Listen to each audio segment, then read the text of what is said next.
У оваа епизода ќе зборувам за едно од најатрактивните теми во ова подрачје и во ова поднебие, а тоа е јадење во кафана.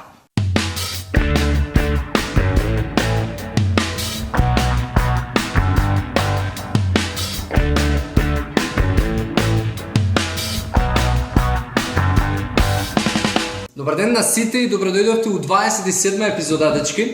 Се надевам имавте супер викенд и претходна супер работна недела. Ова е 27 епизода од нашето шоу. Јас сум Јосиф Дамијанов. И она што денеска ќе зборуваме, односно она за кое што денеска сакам да зборувам, и пишав една статија во изминатиот викенд, а тоа како да избегнете поправање за викенд.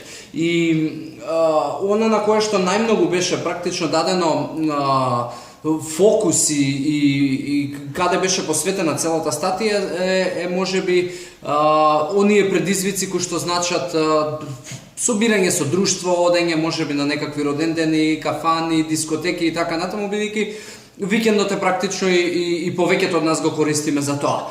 И затоа решив да во оваа епизода позборувам малку околу однесување, односно јадење во ресторан. Бидејќи многу луѓе сметаат дека проблемот со, да речеме, тоа што не можат никако да дојдат до резултат или можеби тоа што имаат покачена телесна тежина е во кафаната и тоа што они се обврзани можеби да бидат константно на софри, кој што некои од луѓето со кои што работам знаат да кажат, или дека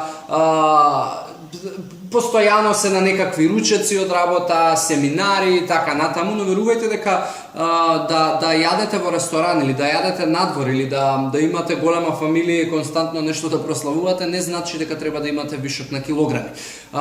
Затоа јас денеска ќе спомнам неколку безбедносни правила кога се работи за јадење во ресторан или јадење во кафана. Прва и основна работа е тоа што јадењето во ресторан воопшто не е лошо и воопшто не значи дека треба да биде нездраво или неправилно. Проблемот е во тоа што повеќето од нас кога одиме во кафана или во ресторан, одиме прегладнети и најчесто порачуваме тоа што не ни носи добар резултат. И топ 3 работи кои што секој од нас ги порачувал, вклучувајќи ми и мене пред да ги знам овие работи, биле похована даска, можеби помфрит со сирење и теста во вид на пици, пити, нафори и така натаму, бидејќи веќе сум отишол прегладнет, односно моето тело барало нешто што е брза енергија. Тоа најмногу знаете дека го има во junk food, сме го зборувале ова во изминатите епизоди.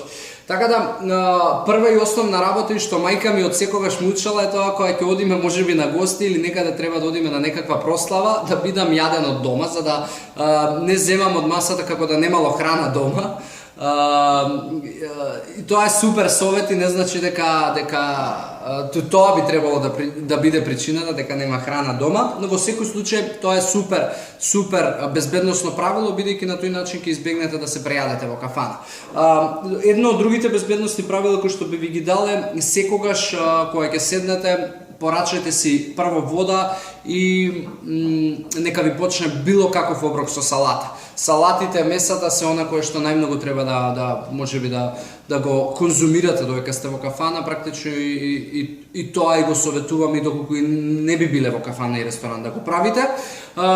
Друго безбедносно правило е замолете го секојаш келнерот да не ви носи леп со оброкот кој што сте го нарачале. Во Македонија, па и секаде во светот најчесто по дефолт келнерите, конобарите носат леп во различни варијанти. Знаете, веќе кога го имате на маса, за секојаш тие се направени можеби на некој специфичен начин, со зачини, подпечени, мирисаат и така натаму.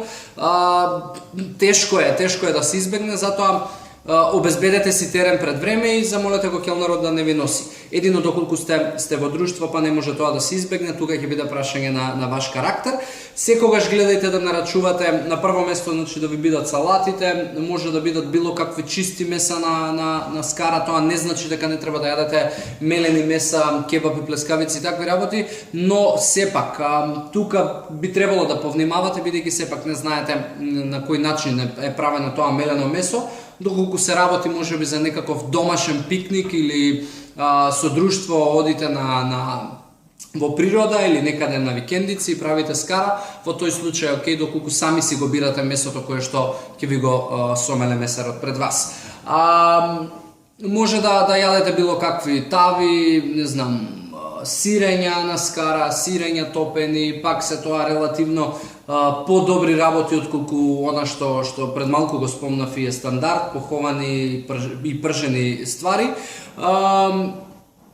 Десертот гледајте да биде во рамки на нормалната, и кога зборуваме за десерт, знаете, секогаш по протокол не случајно е да постои салата, да постои предјадење, главно јадење и десерт, затоа што на тој начин ќе запазите во главниот оброк да ги внесете сите нутриенти. Само што денеска малку се тие работи видоизменети и можеби кога одите на некаква прослава, имате салата со ордевер, се разбира, сувомеснато, па имате предјадење некоја похована ствар, па имате главно јадење, меѓу што и помфрит, и десертот е најчесто торта или некое благо кое што има премногу шекери. Не мора да биде на тој нездрав начин сето тоа приготвено и направено, но пак речам, на крај вие се избирате и вие одлучувате како ќе изгледа можеби тоа одење во кафана и одење во дискотеки. Кога се работи за алкохол исто така, го спомнав и во темата кога пазаравме во маркет, гледајте тоа да биде моја препорака и мој избор би било виски и вино. Тие се можеби најнеопасните алкохоли, но сепак како се претера веќе и тие се опасни. Но не верувам дека некој од вас би направил таков ексцес и би го правил тоа пречесто и можеби секој викенд да се заборава од алкохол. На крај пак речам, вие ќе се одлучите како ќе ви функционира начинот на исхрана, вие ќе се одлучите и какви ќе бидат резултатите и се разбира ќе си ги сносите последиците од сето тоа. Доколку имате било какви прашања и ви треба некој совет поврзано со овие теми кои што ги зборуваме, слободно обраќајте ни се, слободно давајте ни можеби предлози и понатаму за тоа кои теми можеби сакате да ги слушнете. Ќе дадеме се од себе со тање да ви донесеме вредности и фала ви за целата интеракција што ја правите со нас. Сепак тоа е наш основен кислород. Следната епизода ќе биде 28-ма, ќе се видиме за неколку дена, за 3-4 дена при крајот на неделата. До тогаш останете ми со квалитетни животни навики и имајте си убава работна недела. Чао, чао!